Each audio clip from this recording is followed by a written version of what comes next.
সকলকে জয়গুরু জানিয়ে আলোচনা শুরু করছি। আজকের আলোচনার বিষয়, আমরা যে নাম করি প্রতিনিয়ত, সেই নামের যে 4টে বর্ণ, সেই বর্ণগুলোর গভীর রহস্য বা আভ্যন্তরীণ অর্থ বা বিশ্লেষণ।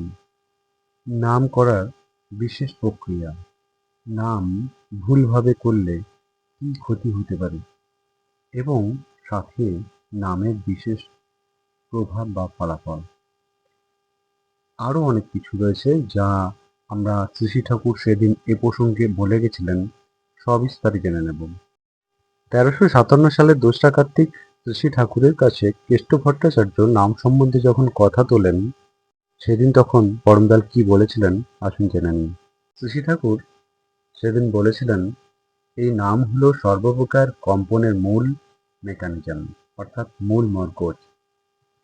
এই কম্পনে কম্পিত থাকলে যে কোনো কম্পনের মূল কারণে চলে যাওয়া যায়।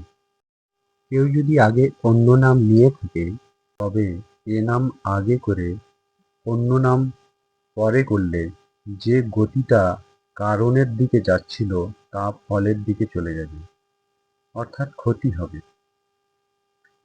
র মহাপ্রাণবর্ণ, কম্পনাত্মক ধ হল স্থগিতি বা স্টপেজ। র ও ধয়ের পরে আ, এটা দিয়ে continuity of this waves, succession of this waves হয়। এর বাংলা তরঙ্গের ক্রমাগতি হয়।